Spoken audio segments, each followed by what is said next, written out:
भगवान बाली को कह रहे हैं कि तू राज्य छीन लेता सुग्रीव का तो मैं तुझे माफ कर देता, तू सुग्रीव की हत्या कर देता तो मैं माफ कर देता, लेकिन तूने अपने छोटे भाई की पत्नी पर बुरी दृष्टि डाली। अनुज वधु भगनी सुत नारी, सुन सठ कन्या समय चारी, इन्हें कुदृष्टि मिलो कई जोई, ताही हने कुछ दोष न हुई। क्या देवताओं से भी, भगवान से भी गलती होती है? राम ने बाली को युद्ध में छिपकर क्यों मार दिया? युद्ध तो सुग्रीव और उसके भाई के बीच हो रहा था। हाँ सही है, मुझे भी लगता था शुरू में, मैंने अपने पिताजी से पूछ लिया था ये क्या बात हो गई। भगवान ने बाली को छुपकर मारा, दो लोगों के बीच कुश्ती चल रही थी, इसके बाद मार दिया।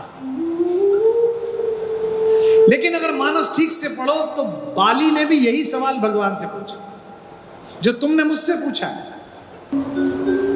बाली ने पूछा, मैं बैरी सुग्रीव पियारा, अवगुण कवन नाथ मुहि मारा। मैं बैरी हो गया, सुग्रीव प्रेमी हो गया, आपने मुझे क्यों मार दिया? भगवान ने उसे उत्तर दिया। उन्होंने कहा कि तूने राजपाट छीना, इस बात से मेरी कोई नाराजगी नहीं, तुम दोनों भाइयों का आपसी संघर्ष था, लेकिन तूने एक ऐसा अपराध किया जिसमें तुझे मारना आवश्यक था, और तुझको स्वयं श्रीहरि भगवान ने ही ये वरदान दे रखा है कि तेरे सामने जो जाएगा वो आदि शक्ति ले लेगा। इसलिए तेरे सम्मुख में ना तो भगवान का अपमान कर सकता जाकर, और ना ही मैं सुग्रीव को पराजित देख सकता था कि तुझे तेरे अपराध का दंड मिलना आवश्यक था। और अपराध क्या था? अनुज वधु भगिनी सुत नारी, सुन सठ कन्या सम ए चारी। रे नीच रे पापी, तू मेरा भक्त अवश्य है, पर तूने ऐसा अपराध किया जिस पर दंड मिलना ही था, क्योंकि छोटे भाई की बहू। इसी मानस की तो कमी है जो तुम सीरियल देख रहे हो रात को 8 बजे महिलाएं देख रही हैं। चैनल का नाम लेकर उसे क्यों बड़ा करो, जिसमें वो एक डब्बू टाइप का हीरो है और वो दोनों बहनों से शादी कर रहा है। पहले बड़ी वाली से कर दी थी, फिर छोटी से छोड़ के दूसरी से कर ली। अगर उसने मानस पढ़ी होती, देखने वालों ने पढ़ी होती तो उसे बंद कर देते, बोले बदलो ये तो बकवास आ रही है। अनुज वधु भगिनी सुत नारी, बेटे की बहू, सुन सठ कन्या सम ए चारी। रे मूर्ख, ये चारों बेटी के समान होती, इन्हें कुदृष्टि बिलो कहीं जोई। इन्हें बुरी दृष्टि से जो देखे, ताही हने कुछ दोष न होई, उसे मारने में कोई दोष नहीं है। भगवान का उत्तर। और आप समाचार क्या पढ़ रहे हैं? मुझसे अगले हर साल संवाद करो मत करो आवश्यक नहीं है। मैं भारत कुलम चलाऊं न चलाऊं, आप सहयोग दो मत दो, अपने यहाँ भारत कुलम खोल लो। क्योंकि अगर ये शिक्षा गई हो, आपको पता है कि अज्ञातवास में छुप कर रहे थे पांडव, और रहे कहां थे? अलवर के पास मत्स्य प्रदेश में। वहां विराट नामक एक राजा था। जैसे ही दुर्योधन को यह पता चला कि 1 वर्ष पूरा होने में 1 दिन बाकी है, गलती हो गई, मैथमेटिक्स गलत लगाई। जब षड्यंत्र में रहोगे तो हिसाब ठीक लगाओगे ही नहीं। सेना लेके चल दिया। जब सेना आ गई हस्तिनापुर की कुरु सेना, तो विराट नरेश कहीं गए हुए थे। उस समय अर्जुन एक ब्रह्मनला बनकर, एक किन्नर बनकर विराट नरेश की बेटी उत्तरा को नृत्य सिखाते थे। आपको पता है, ये कहानी पता है?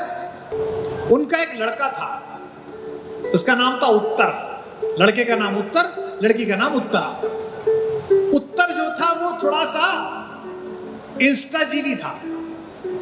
एक इंस्टाजीवी प्रजाति है जो फिल्टर लगा के खुद को लगती है। वो जिंदगी फिल्टर लग गई है उनकी, वास्तविकता कुछ और है, दिख कुछ और रहा है। तो जब बात पता चली कि बाहर आ गए कौरव, तो कौन मारेगा? पिताजी तो बाहर गए, तो बोला कोई चिंता नहीं, मैं मार के भगा दूंगा इन्हें। कौन? भीष्म, मैं अभी मार दूंगा। तो तुरंत जो चमचे खड़े थे, वही राजकुमार के भी चमचे थे। आप तो लोकतंत्र में भारत में रहते हो, आपको पता है राजकुमारों के चमचों के बारे में। आपसे बेहतर कौन जानता है? राजकुमारों को तो खानदानी होते हैं, वो उनके पहले माता पिता के होते हैं, फिर उनके उत्तर में मिलते हैं। बोले अरे महाराज बस अब तो राजकुमार मार देंगे। अब उन 5 पांडवों को तो पता ही था कि भाई कुछ भी कर लो, कर्ण को कौन मार पाएगा। तो बोले चलो लड़ने चलते। तो फिर वो अब एक्सक्यूज तलाशने लगा कि क्या करूं। बोला मैं चला तो जाऊं, पर क्या है वहां कर्ण मिलेगा और वहां भीष्म मिलेंगे, मुझे कोई ना एक ड्राइवर अच्छा चाहिए, रथ कोई अच्छा चलाने वाला चाहिए, रथ वाला हो तो मैं मार दूंगा। अब रथ वाला कहां से आए? तो मजाक करने के लिए भीम बोले कि युवराज ये भीम रसोइये थे, आपको पता है वल्लभ, ये जो रहनला है ना जी किन्नर, इसने अर्जुन का रथ चलाया है, ये जानता है। बोले चलाया है? बोले हाँ। अब तो फंस गया, अब चमचे भी क्या करें, चढ़ा दिया। एक बात और ध्यान रखना, चमचे केवल चढ़ाते हैं, युद्ध तक जाते नहीं है। तो युद्ध में उत्तर अकेला ही गया। अब रथ लेके जा रहे हैं, अर्जुन रथ चला रहे हैं और पीछे वो खड़ा है। तो जैसे ही चमचे हटे, उसको औकात पता चल गई कि मैं तो हरा ही नहीं सकता। तो ड्राइवर से बोला यार वो मैंने झूठ बोल दिया था, वापस ले ले और कह देना कि सेना दिखाई नहीं दी। उसने कहा कैसी बात करते हैं आप युवराज, क्षत्रिय हैं, घर से कह के आए हैं। चलते समय उत्तरा बोली कि भैया आप जा रहे हो, मैंने सुना है कि कौरवों के वॉरियर कपड़े बहुत अच्छे पहनते हैं, मुझे कपड़े ला के देना सबके उतार के, जब मार लो उनको। बोला हाँ, गुड़िया मैं अपने गुड़िया को पहनाऊंगी। देखो आप खुद तो मरने जा ही रहा है, बयान और ले लिया। बड़ा आनंददायक किस्सा है, महाभारत में है। तो वहां जाने लगा तो शमी के वृक्ष के नीचे अर्जुन ने रथ रोक दिया। जैसे ही रथ रोका, उत्तर कूदा और भागा। उसने कहा तू मर मैं चला। अर्जुन उसके पीछे पीछे भागे, अर्जुन ने उसे पकड़ा। बोले साहब अब नहीं जाने दूंगा, अब तो लड़ना पड़ेगा। बोले लड़ूं कहां से, हथियार कहां है? उन्होंने कहा रुको, शमी के वृक्ष के ऊपर हथियार बांध के छुपा रखे थे अर्जुन ने हथियार निकाले। अरे बोले ये तो इतने जबरदस्त हथियार हैं, ये कैसे हैं? बोले ये अर्जुन के हैं और मैं ही अर्जुन हूं। बोला तू कैसे अर्जुन हो सकता है, तू तो वहां नाचता है, तू तो वृहन्नला है, तू तो किन्नर है। बोले मैं ही अर्जुन हूं, हम अज्ञातवास में थे इसलिए मैं ऐसा वेश में था। उसने कहा अर्जुन है तो अर्जुन के 12 नाम है, सुना? वे 12 नाम भी उसने सुनाए, किरीटी, परंतप, सव्यसाची, गुड़ाकेश, फाल्गुनी, जिष्णु, कौंते, अमृत, भारत, ऐसे करके 12 नाम है वो सुनाए। अब बोला कि अर्जुन ने कहा ऐसा है बेइज्जती मत कराओ, और अर्जुन ने उसको बीच में जो डंडा होता है छत्र के नीचे, उस पर बांध दिया ताकि भागे ना, और ऊपर से कपड़े पहना दिए। अर्जुन ने कहा मैं लड़ लूंगा, आप बैठे रहो, आपके नाम विजय होनी चाहिए। अब अर्जुन ने अपना बजाया शंख, पौंड्रू नाम है उसके शंख का। शंख की ध्वनि पहचान गए, ने कहा ये तो अर्जुन है, ये तो सामने आ गया, एक दिन रह गया है, फिर दोबारा 14 साल। पिता में भीष्म का नहीं, आज ही सुबह ब्रह्म मुहूर्त में 14 वर्ष पूरे हुए, क्योंकि मैं अपने बच्चों के वापस आगमन का रोज दिन गिनता था। आज अब पिता में की बात कौन टाले।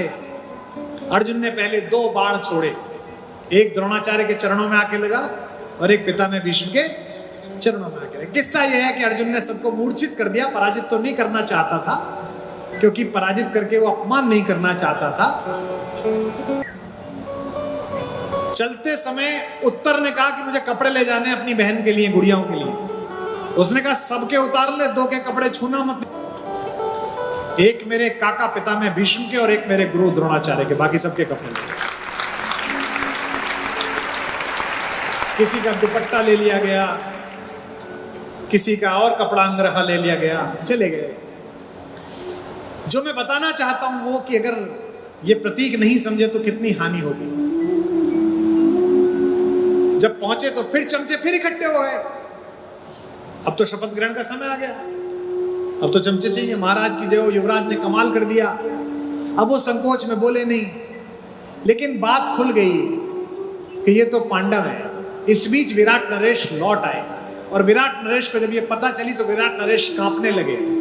उन्हें लगा कि दुनिया के सबसे बड़े योद्धाओं को मैंने अपने यहाँ नौकर रखा, मैंने इस कंक को, धर्मराज युधिष्ठिर के माथे पर मैंने अपना पासा मारा, इतनी गालियां बकी, वो डरने लगे बहुत ज्यादा।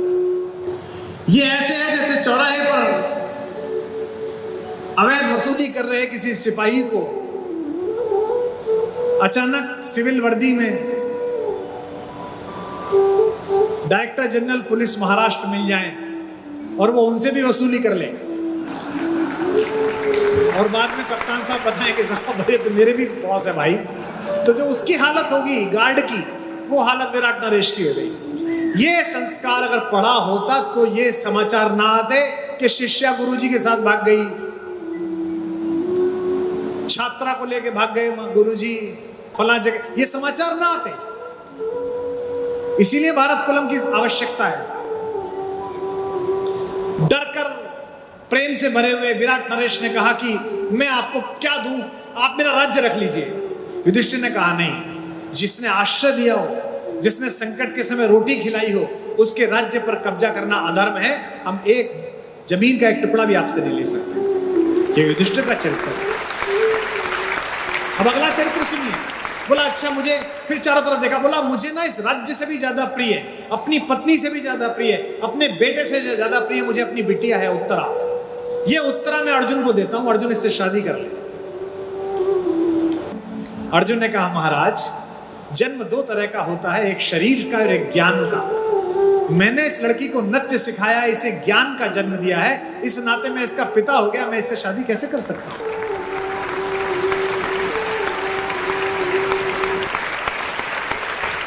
विराट ने कहा कि ये तो वाग्दत्ता हो गई, मैंने वाणी से दान कर दिया, वागदान संस्कार सगाई, मैंने वाणी से कह दी कि तुम्हारे यहां गई वापस कैसे लूं?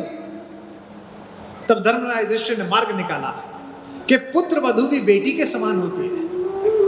हम अर्जुन के पुत्र अभिमन्यु के लिए आपकी बेटी का रिश्ता स्वीकार करते हैं।